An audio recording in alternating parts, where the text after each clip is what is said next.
नमस्कार बच्चों, alchemy online class में आपका स्वागत है। आज हम अपनी कक्षा में नए अध्याय की शुरुआत करेंगे। हमारे पाठ का नाम है हिरन का छोना।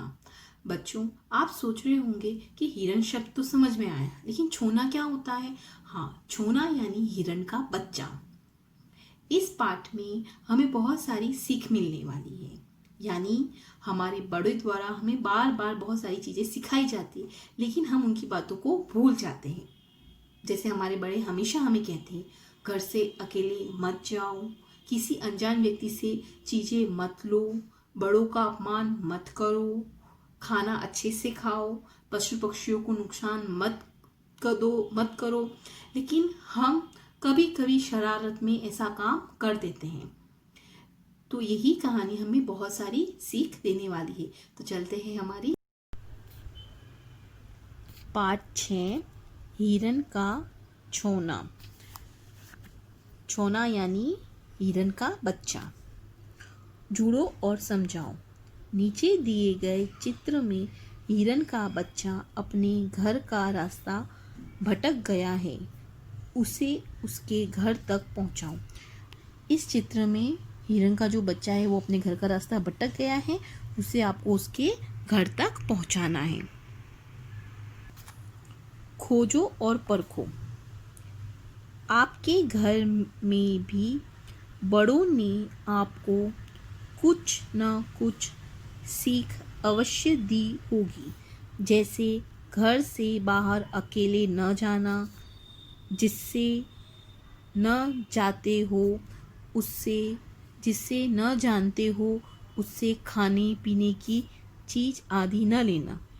बच्चों, ये चीज़ें आपके जीवन के लिए बहुत ध्यान रखने वाली बातें हैं।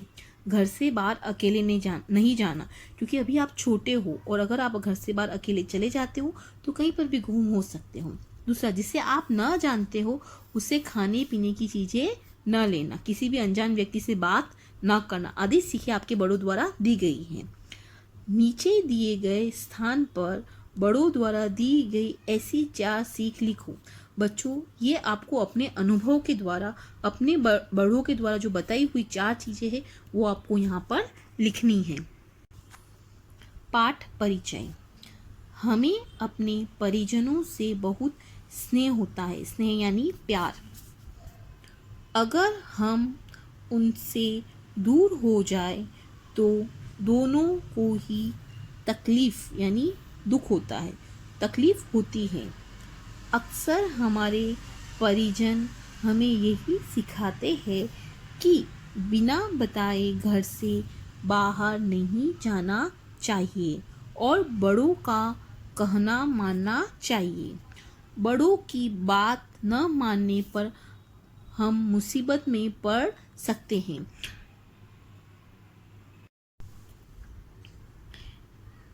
हिरन का एक छोना था।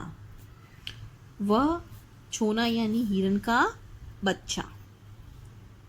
वह अपनी माँ के साथ रहता था। उनका घर एक घने बरगद के वृक्ष के नीचे था। वृक्ष यानी पेड़। यह वृक्ष जंगल के पास था। हिरन का क्या था? एक छोना। वह अपनी किसके साथ रहता था? माँ के साथ। उसका घर कहाँ था? बरगद के वृक्ष के नीचे। यह वृक्ष कहाँ था? जंगल के पास। छोना बहुत नटखट यानी शरारती। नटखट यानी शरारती। छोना बहुत नटखट था। कभी इधर जाता, कभी उधर भागता। हिरनी माँ उसे समझाती, देखो छोना, बरगद बाबा से दूर मत जाना। अब देखो, जो छोना था वो कैसा था? नटखट। कभी वो उधर भागता, कभी इधर जाता। और हिरनी यानी उसकी माँ उसे हमेशा समझाती, देखो छोना यानी देखो बेटा, बरगद बाबा से दूर मत जाना, यानी तुम अपने घर से बरगद के पेड़ के वहां से तुम दूर मत जाना। नटखट छोना कूदता फुदकता रहता था। छोना कैसे करता? कूदता फुदकता रहता था। एक दिन उसे जंगल से किसी और हिरन की आवाज़ सुनाई दी। आवाज़ के पीछे पीछे वह जंगल में चला गया। घने जंगल में वह रास्ता भूल गया।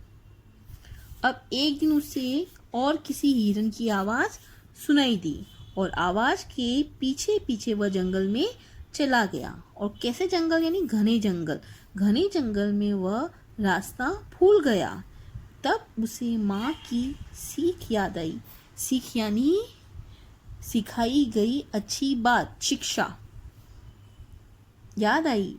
लेकिन अब वह क्या करे? भागते भागते थक गया। अंधेरा भी होने लगा। वह रोने लगा। सही उत्तर पर सही का निशान लगाओ। छोना कहाँ रहता था? बरगद के वृक्ष के नीचे, नीम के वृक्ष के नीचे या घर में? कहाँ रहता था? बरगद के वृक्ष के नीचे। छोने का स्वभाव कैसा था? चालाक, सीधा साधा, नटखट। कैसा था? नटखट। छोना जंगल में क्यों गया? हरी हरी घास खाने, हिरन की आवाज के पीछे या घूमने? क्यों गया? हिरन की आवाज के पीछे।